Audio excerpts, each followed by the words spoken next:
Welcome to the Wolfkeeper, a show that's just about everything that you can maybe think about, everything that you can feel that's inside of your heart. What I need for you to do right now is spend the next hour relaxing. Just stop your day before you go into 12 o'clock. And I just want y'all to close your minds, open your hearts, and relax and go on this journey with me. It's a beautiful place that you're about to go, because I want to make you feel, I want to just open you up and think about some things you never really thought about. Right now, the Wolfkeeper. Come on. Good morning, y'all. Come on. It's the Wolfkeeper Show. Get ready. Come on, let's go. Yeah. Woo. Yeah. It's the Wolfkeeper Show. Your boy, Toniano Spanzoni. Yeah. Chanelli Nell. My boy Tyrone Scott somewhere rocking the Doogie Dogs. Denzel's in his house. Shacky Shack. And for all the people out there that love us, we love you back. Thank you all. Get ready for an amazing show with the Wolfkeeper. Get ready. Here we go.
With the Wolfkeeper.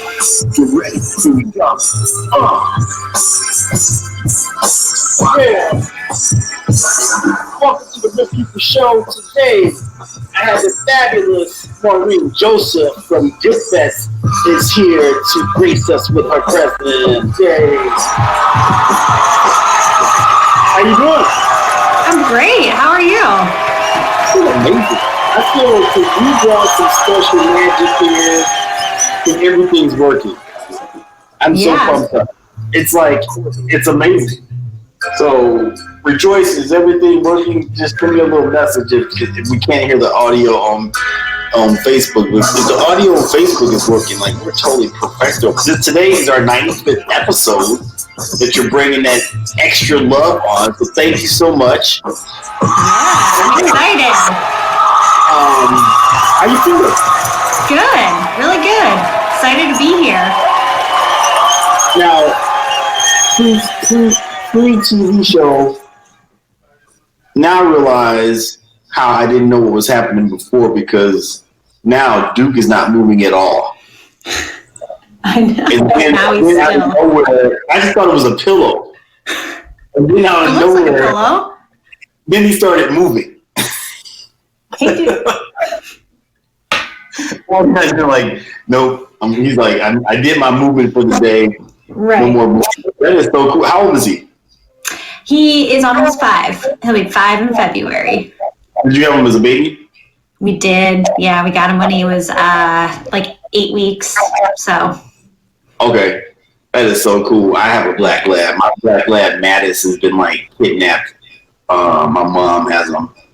Like, because he's so easy. Like, we were joking at one point in time. We said, like, Mattis needs like a personal assistant because a friend Greg wanted to keep him. So Greg had him for like a month. My friend Emily flat out wouldn't give him back. She wanted to keep him. Like, no, I need my dog back. Like, yeah. you could even hold like a weekend retreat, but no. Then Tyrone had him. Like, he literally this year he's probably has stayed at like 5 different homes. And I was like, I need my dog back. Because Black Lab, I know it's cliche, but I think they're just the easiest dogs on the planet. They're the best. They're so loving and gentle and just, yeah. And they have a lot of energy, but not too crazy. But not too crazy. But then they'll do that. Right. Like so what's his day-to-day schedule? Like, you wake up and then he's like, because a lot of dogs, I don't know if you've been watching like some of the Zoom where there's like animals that are like barking in the background, whining, scratching at the door, jumping, knocking stuff over. But what's Duke's routine? I mean, we take him out in the morning, nice long walk, and then he is my little shadow throughout the day. So he just really follows me around, lays in my office while I work, and then, we go out midday and another nice long walk, and then, yeah, he just kind of sits and lays there. Nothing crazy. That's it? Yeah, that's it. That is so awesome. I am so pumped. I am really pumped. Thank you for doing this show. So you're with GoodVets, and GoodVets is just, you guys are just fabulous. I'm not saying this because you all are giving us the opportunity to work with you all, and I will always retell this story because when you all, my only sadness with you guys, but you knocked down my favorite bar, took it over. Yeah. But when you guys went up in the West Loop, I remember driving past her like, what's going to go on in there? What is it going to be?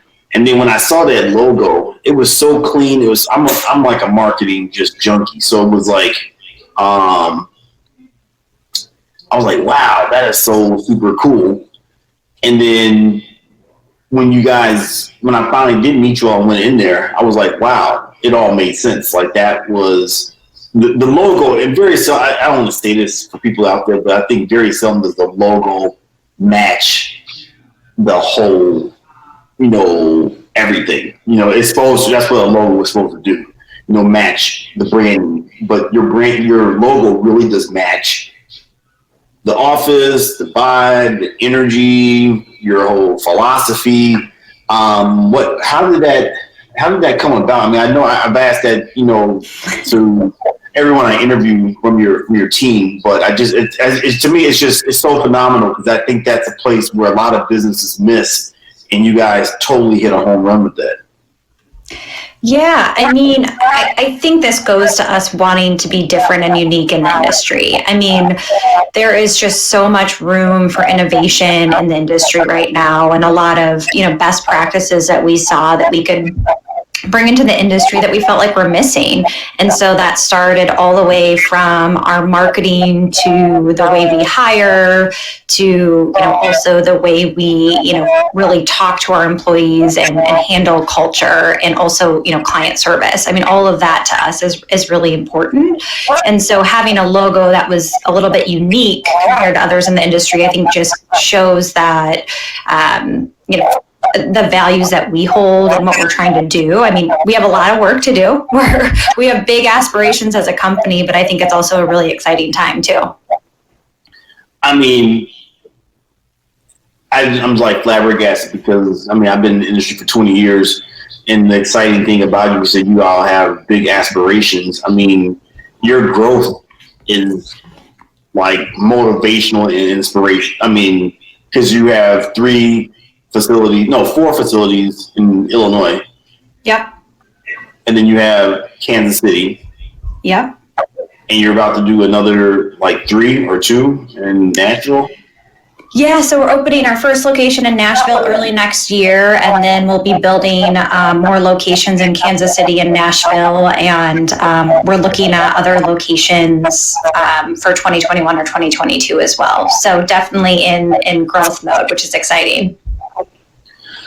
Wow, is that in a 5-year time frame? How long have you all been in business?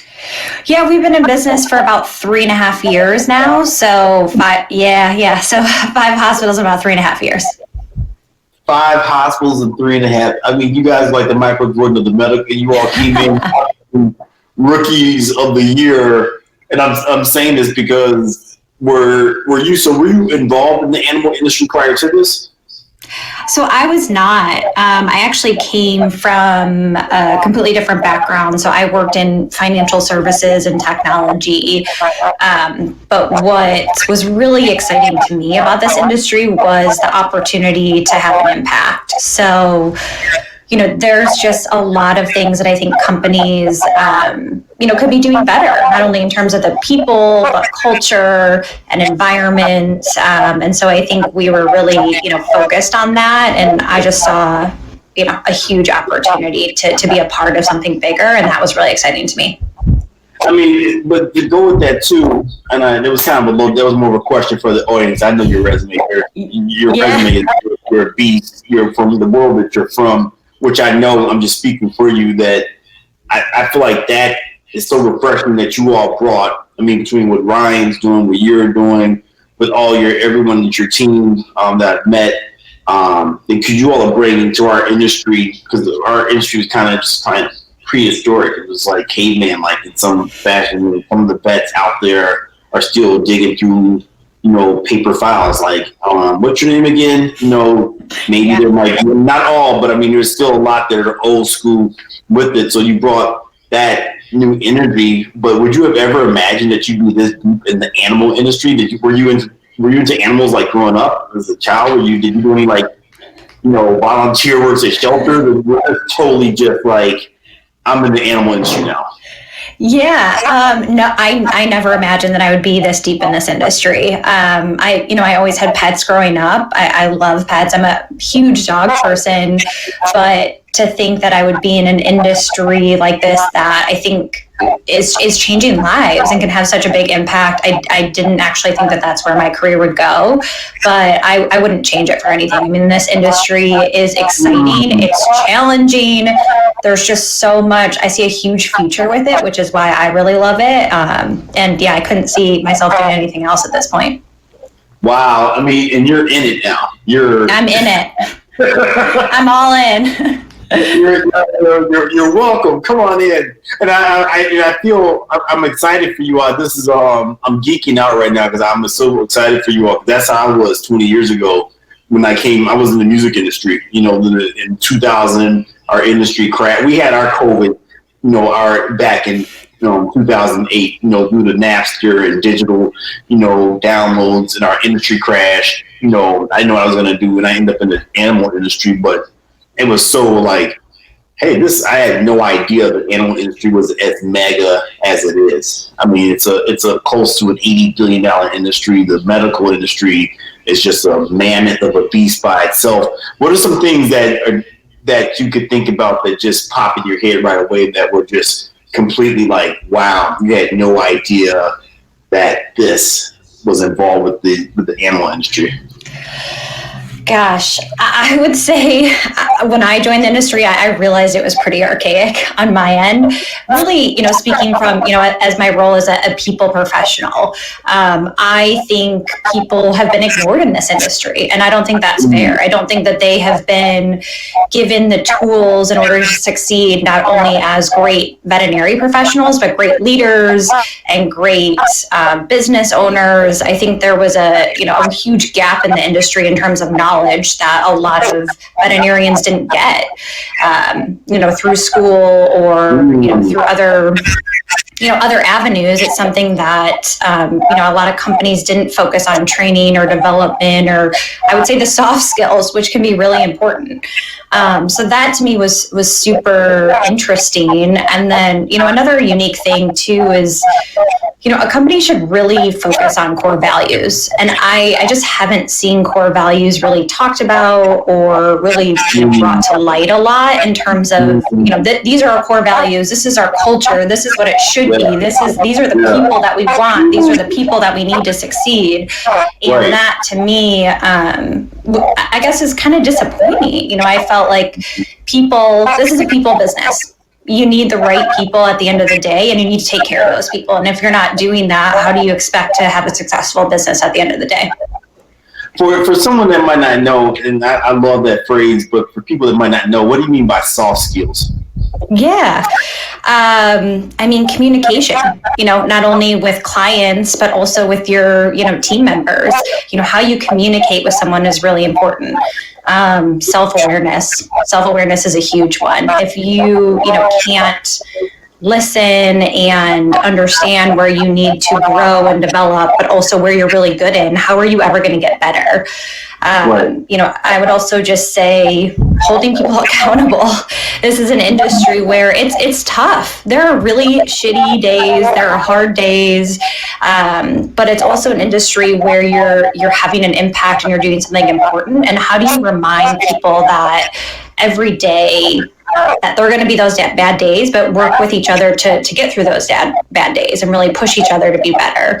So I think a lot of the soft skills is more that leadership piece that I think, you need a strong leader to really have a great team and a great hospital. And those are some of the things that we really look for. And how much, because now you're in the industry, you're 3.5 years deep, so your junior year, you're about to go into your senior year. What would you say then, or some things that you found coming from, because you're coming from some big time companies. You're coming from P6, that's mammoth. You coming from, your resume is ridiculous. But what do you say some things that you came in, you're like, wow, we definitely have to just as far as back end things, for us business junkies, what are some things that you saw? Because I've been in it for 20 years, so I know, for me, I came on, I was shocked 20 years ago, no one was really doing marketing, how we were, we came in, we were crushing it 20 years ago. Now people are more on top of the marketing. Back 20 years ago, people didn't feel I knew people that never had a business card at all, for the first time. So that was 20 years ago. That changed a lot. But what are some things that you saw when you came into this 3.5 years ago, wow, no way, I don't care, we definitely have to do this? Technology. I came from an industry where technology can make or break your experience, and technology can streamline things and make things more efficient and help with communication. And, even from an HR perspective, if you don't have the right technology, it's going to be a terrible experience for your employees, because that's the touch point that they have with HR. That's how they're onboarded. That's how they get their information. So technology to me was a huge one. I was like, gosh, we have to be better. We have to have better technology. That makes everyone's lives easier. People can, do things in an instant on an app. And if a company isn't able to do that and doesn't align with people's user experiences outside of your work, that doesn't align with what people really want. And so technology to me was a huge one that I noticed.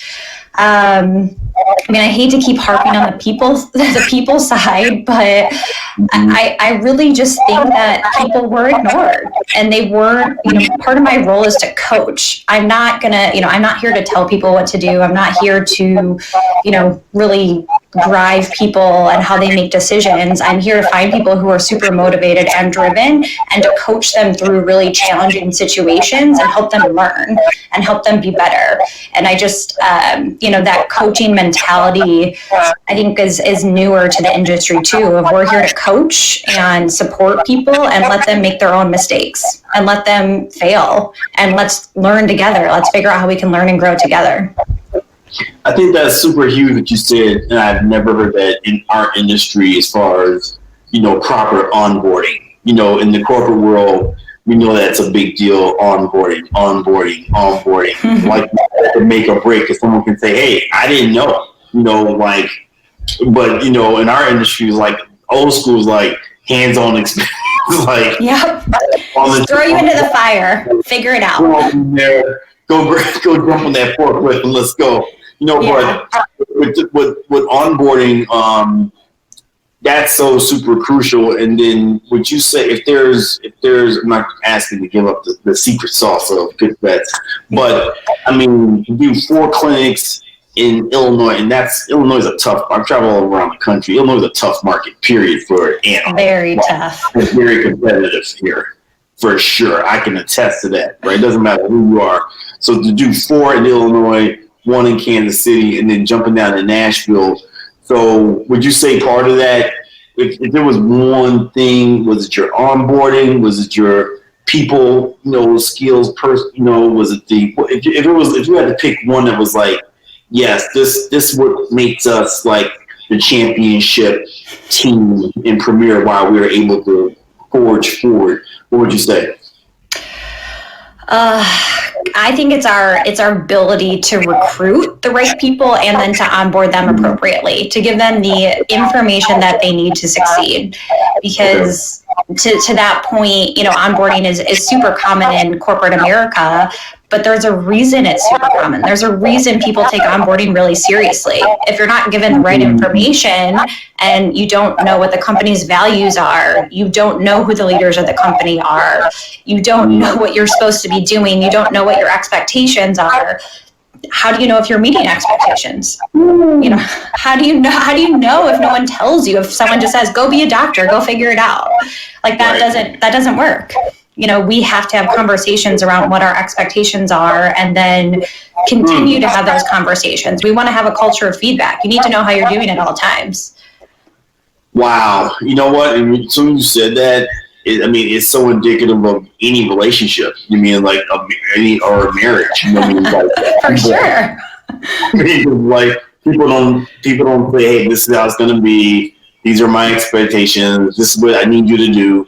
And a lot of companies, you hear people a lot of times when it's not working out and why they're exiting, like, I didn't know that was like, they never taught me that. I didn't know that person did X, Y, and Z. So I would agree. And that's something that I totally admire with you all, because when you go there, everyone knows what's going on. It's obviously, you're going to be bumps in the road, but I would say over 95%, I saw that there's a collective groove with everyone. That's very hard. It's hard to do with one company, but to have multiple that are doing that is very challenging. So kudos to you for that. Yeah. And I would say we also put ownership back on our employees. Obviously we go through expectations with individuals, but I also say, like, I can't help if I don't know. So if you don't give me feedback and you don't talk to me and you don't tell me what's going on, I can't solve your problem, or we can't solve that problem together. So if you don't communicate with me, I'm going to make assumptions. So I think putting ownership back on our employees as well, to say, you got to tell us, because we may not know something's happening or what's going on in your day to day. And if you don't communicate that, we can't help you. I love that. If I can't help if I don't know. That's gonna be my phrase. I can't read minds. Sometimes I wish I could, but I can't. If I can't help if I don't know, I'm gonna use that on a lot of people today. Get ready. Right? So I can't help if I don't know. Exactly.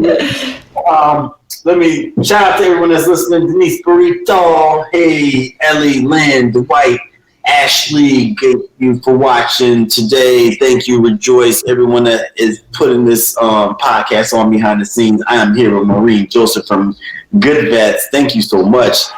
I'm so excited to ask you some more questions. Another thing too, like right now, that's the longest cheer is at the. I love it. It just pumps you up. You're bringing all the magic today. I like it. Everything's working. People are coming in. There's no internet shortage. So the other question. So right now in the vet medicine industry, a lot of doctors now, they're graduating and they just want to work for someone, right? Versus like old school vets. I mean, I've been in the animal industry pretty much my mom raised African hounds and German Shepherds. I've been going to vet offices like since the 70s. So it was like, I remember it used to just be like old school doctor. I remember this old school German doctor, and it was just him. He come like, what do you want? Throw the dog in there and give him a shot and the dog leaves. I mean, there was no office visit fees. There was just like shots and that was it. If the dog didn't look like he was dead, there was no run blood test. There was no Reiki. There was no acupuncture. There was no, beautiful, your kennels there were no beautiful kennels. Your hospital was like condo, right? So these doctors now, how are you really capturing that new doctor that's not necessarily wanting to, I don't want to start my own business from the ground up. I want to come be on your team. How is that recruitment? That's almost like recruiting, NFL quarterbacks. That's a thing right now. How are you guys managing that to ensure growth? Yeah, I mean, it's a long game, right? I mean, a lot of new grads come out of school and they don't want to own their own practice, or they're not ready to own their own practice because they don't necessarily have the medical skills or the leadership skills. But mentorship is so important, and giving them those skills is so important. And that's something that we really focus on teaching. We don't want ownership to be a pipe dream. We want it to be something that, individuals know that they could have 3 to 5 years out of school, but it's going to be hard. It's going to be challenging, but we're going to partner with them and work through that with them. I think there's a few things that new grads are really looking for, and one is mentorship. 2 is more, work-life balance. And then 3 is just really an environment and a culture that they want to be in day to day. And those things are really important. Now, we don't necessarily promise work-life balance. I would say we talk much more about work-life integration, because I think that that's a little bit of a different approach. Like, we want individuals who are passionate about what they are doing. And, this isn't a 9-to-5 job. It's never going to be a 9-to-5 job. And we are not a 9-to-5 company. We really want individuals who, want to be a part of something bigger. But I think in terms of mentorship and really giving individuals the skills they need to succeed, we're really good at that. I think that's where we definitely compete. And then I think we also provide a different culture and environment. We build our hospitals from the ground up. We have beautiful facilities, and I think our culture really matches that because we have the right leaders in the hospitals that are going to create a culture that people want to be a part of. You have all the phrases today. I mean, I'm writing them down. You just said work-life integration. Yep. I'm a strong believer in work-life integration. Like, work-life balance to me doesn't exist. It doesn't exist. Like, there's no such thing. It's work-life integration. I have a daughter, and, I love my family. She's 3. You have a baby. Yeah. But, what? What's her name? It's Adeline. Adeline, I love that. Yeah. But I think, work-life integration. I mean, the balance to me doesn't exist if you really love what you're doing and love what you're a part of. And, that's why I say it's integration, because I integrate my personal and professional life, because my professional life is part of my personal life. And it is, I think my professional life is a huge part of who I am. And so I'd rather integrate the 2. Now, were you all feeling this way pre-COVID, or is this a post-COVID deal? Pre-COVID, this is something I've always believed in. So this is, yeah. That is really awesome. We just have Tammy Eston from Bellwood, Illinois, who has said, ask Maureen if we could see her fur baby. Sure. Hey, Duke. Duke, come here. Come here. What are you doing over there? Duke, what are you doing over there? Hey, Duke, come here. Come here. There he is. There's Duke. Aww. Duke looks like a puppy. He's the runt of the litter, so he's a small lab, which is actually perfect. Duke, do you have a request? Tammy wants to see you. That's cool. Duke is blowing up on the. He's becoming instant famous. He's of course, work life integration over there. We're just getting all kind of if I don't know, I can't help. Work life integration. We're getting all the catchphrases here. Let's ask more. Look at Duke. Duke's like back to look at that. He's a good dog. How is Duke and Adeline? Are they buddies? Are they hanging out? They're best friends. It's the cutest relationship ever. They love each other so much. It's awesome. It's awesome to see. That is very cool. That is very cool. Now, are you thinking about, now that you are in the animal industry, you know that there's like a 4-dog minimum rule, so we need to get you at least 2 more. I would love another puppy. Let's get you a puppy. Gotta get you a puppy. Another puppy. So another thing too, I want to talk about with the medical and the medicine now, because obviously you have some clinics that are like, look, we're just doing basic vaccinations. We're gonna do some spay and neuters. We might remove, some glass out of the dog's paw and some, kind of just the basics, right? And then all the way to, like full out general hospital. I mean, there's things that are doing all kind of funky stuff like, replacing ACLs and, orthopedics and just all this, and then everything in between. Where are you guys at on that scale as far as like, are you keeping it, like, for people that don't know, haven't been to you, or they just got a brand new puppy and trying to make a decision on where to go? Because a lot of times people just get so overwhelmed when they go online and look at, looking for a doctor for their dog or cat or their pet. Yeah.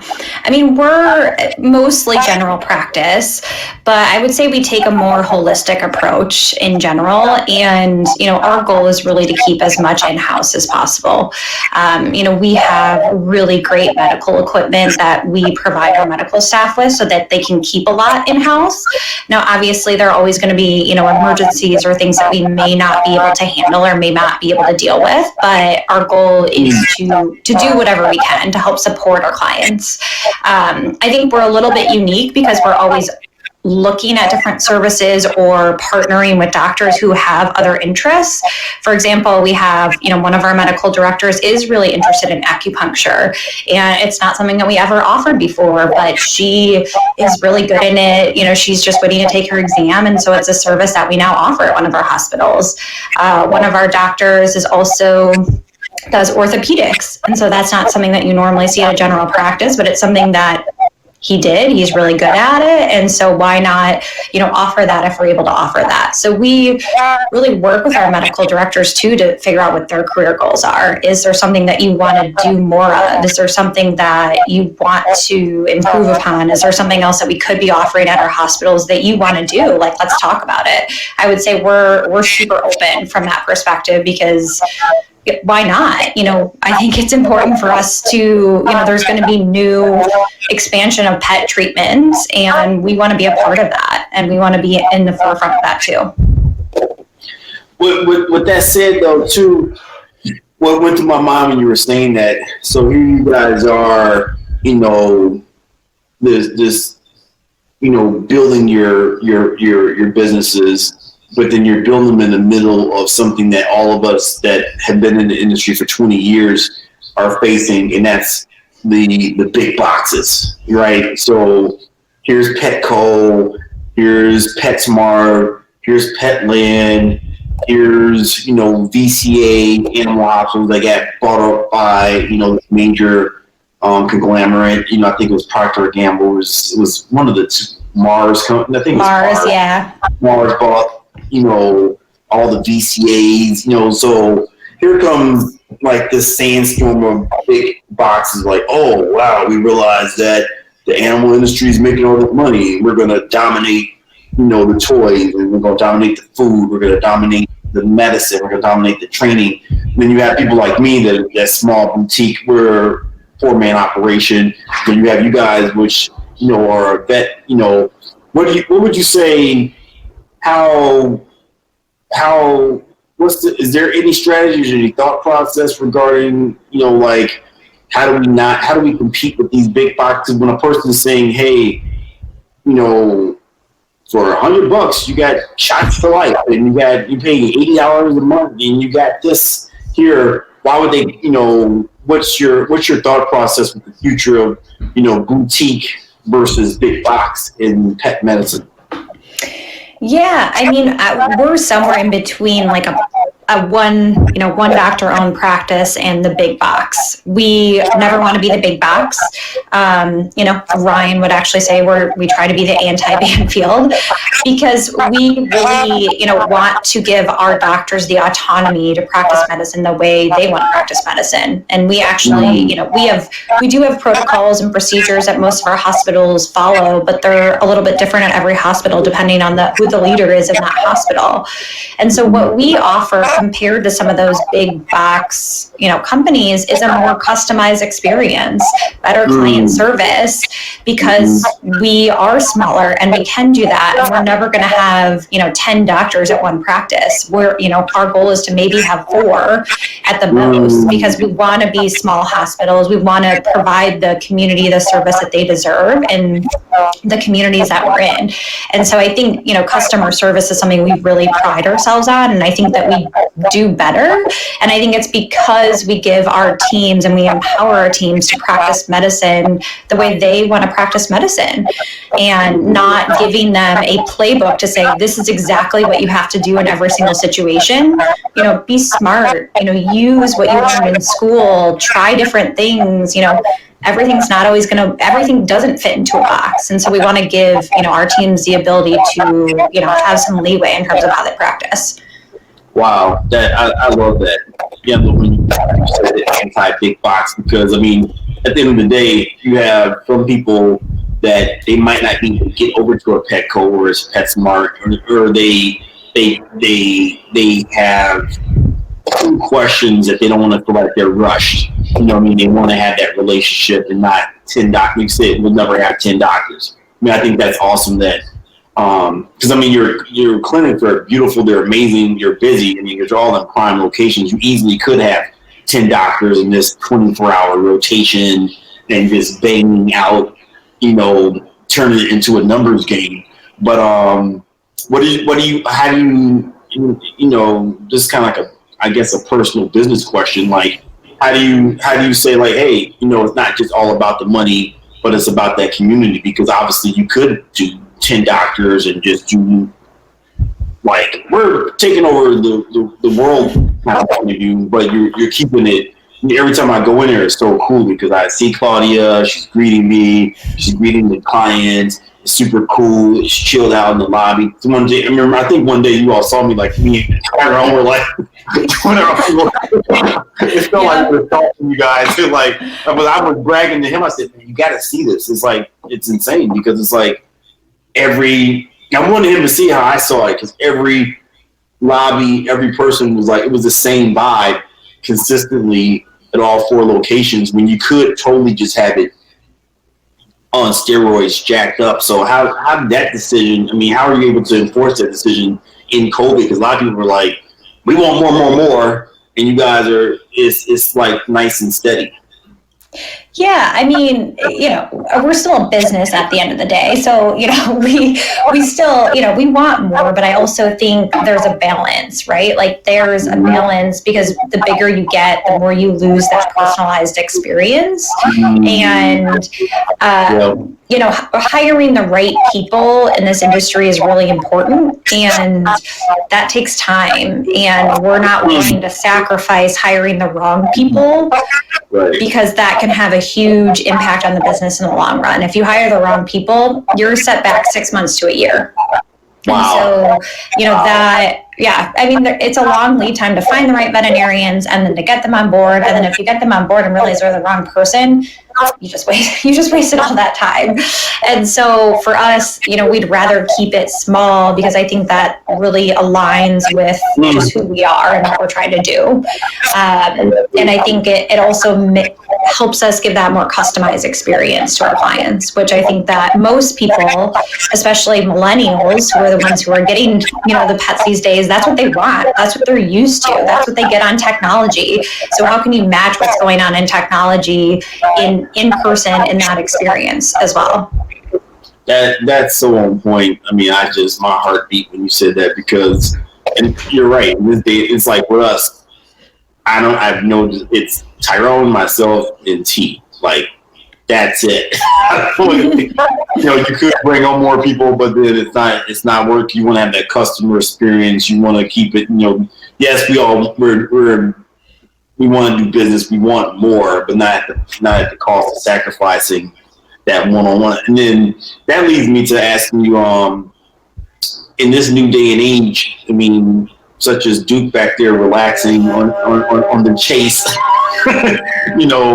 My dog Johan the Frenchie, which is somewhere playing with his little ball. I mean, in this day and age, animals now are truly, they're people's little fur babies. I mean, a client yesterday, I counted. She said she referred to her doggy 5 times as the kid. Mm-hmm. For sure, 100%. Yeah. This is a huge, like, Rhodesian Ridgeback that's like 6 months old. And that's like, how many more times did she say kid? She did. She's like, I just don't know why the other kids don't get along with him. He probably loves them, but they're not into him.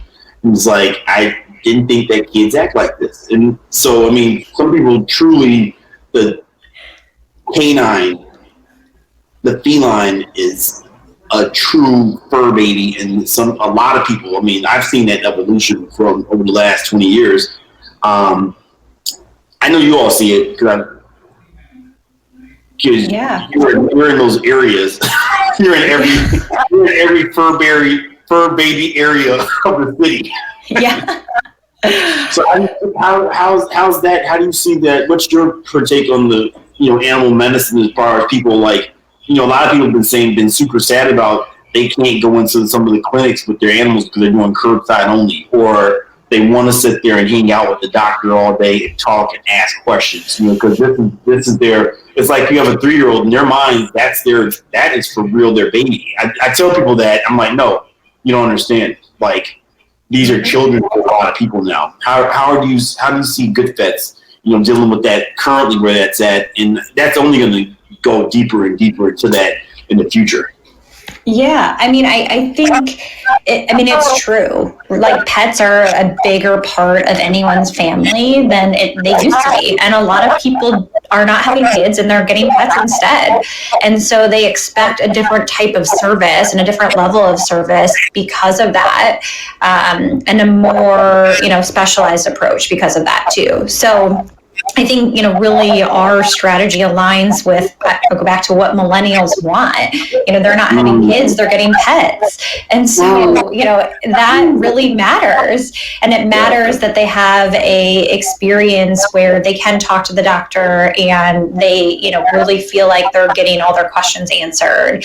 COVID has made this hard. I mean, COVID has been really tough on, everyone, but it's been really tough on this industry too. I mean, I think, clients obviously want to come in and talk to the doctors, but our doctors also want to talk to clients. They don't want to do all the phone communication and virtual communication. Like, that also isn't what we're about. It actually hurts our, client and customer service. So we are always trying to be creative and think of different ways where we can make sure that we're talking to the clients and being able to educate them in the way they deserve to be educated. That's really important, because I think, a lot of, to your point, a lot of it, if the pet is really sick, they give a shot and they go, and their education was not a big part of this industry before. And preventative wellness was not a big part of this industry before. And now it is. I mean, if you're treating your pets like your kids, you should be going to the vet at least twice a year for that preventative wellness. And I think that's just, that is the way the industry is going, and we want to, try to get in front of that as much as we can. I love that preventative wellness. Because we humans should be doing preventative wellness, right. But a lot of times we don't talk about that in the animal industry, because sometimes people are like, oh my God, he had his shots, once, like 2 years ago. Right. And some people, I've heard that we were talking about that last week we had Dr. Blue from Sci-Fair Animal Hospital in Houston. We were saying that because sometimes people are like, oh, my dog had his shots when he was a puppy in his first year. I don't believe, it's a dog, so they don't need, they're not thinking they need annual vaccinations, let alone going to check out a vet like twice a year. What and like you said, a key thing too that we were saying last week on that show also, it's education. Do you see, is there some specific things that you guys are doing with the community to get them educated on like animal medicine and why prevention's better than the cure? Because a lot of people, especially with our feline companions, people don't, vaccinate. People don't just go get a checkup. They wait till there's something's wrong, like the red light is on. They're like, I need to go check it out. Are there things, yeah. What do you see how GoodVet is going to shape the industry as far as education? Yeah, this is something that our vets do really well. They communicate that when our clients come in the door. Obviously it's about getting clients in the door in the first place, and I think a lot of that is through, has to be through virtual marketing now. So Instagram or Facebook or, getting educational articles out there about what individuals should be doing or how they should be taking care of their pets. I think those are the really important things, and then reiterating that when the clients come in the door. I think it's really important for veterinarians to have those conversations and make sure the clients understand the why behind what we do and the why behind why preventative wellness is so important. So a lot of that, happens in our clinics, but I think it also helps when we do things like this, where we can talk about, what we're doing and why we're doing it, and really doing more marketing on social media to really educate clients as well. That's so super awesome. I would love to emphasize to everyone out there that preventative medicine is the thing, for your pets, because it breaks my heart when people get in a situation where if they would have checked on the animal and did some preventative medicine, they wouldn't be in this, $1,000 vet situation or $2,000, $3,000. And a quick side note I just thought about, if your animal's over 4 years old, you should go get his blood work annually checked, because there could be something going on in there. Because a lot of people aren't aware of that. And pet medicine too. What would you say now, because there's so many new breeds, right?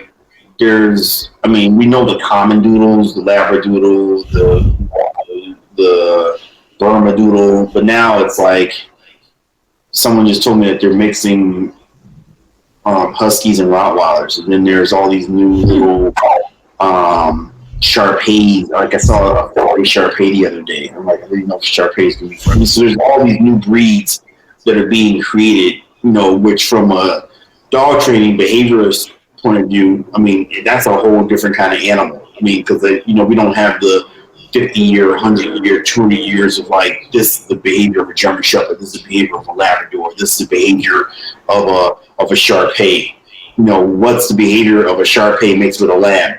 I don't know. This is the first one, but now that's a breed. The Pomsky, that's a new breed. Pomeranians and Huskies. I know the Pomeranian is solo. I know the Husky is supposed to be, but now they're combined. What are you all seeing like a new set of things as far as like all the designer breeds that are coming to? Because I know that we're seeing on the training side different things that, wow, this has nothing to do with training. This is just genetically, this is a different kind of animal, so you can't have the same expectations. Are you all getting confronted with a lot of the designer breeds? That's a great question for our veterinarians. I don't know if actually I'm the best person to answer that. I think our veterinarians, would be very equipped to answer that. And what I would always say is talk to your veterinarian, talk to them about it, and make sure you understand,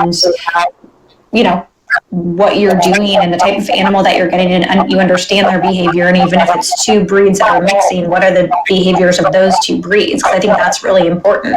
I don't know, I hope owners do a lot of research when they decide to get a dog, but I don't know if they do. And, sometimes I think that spending more time with your veterinarian or, someone like yourself to understand that behavior, understand why they act that way is really important. Would a person be able, with that said, can a person say, hey, for those that are listening out there, thank you for everyone that's tuned in today for the show. I have Maureen Joseph from GoodVets here. Can a person just come in and say, hey, I don't have my animal yet, but can I talk to the doctor?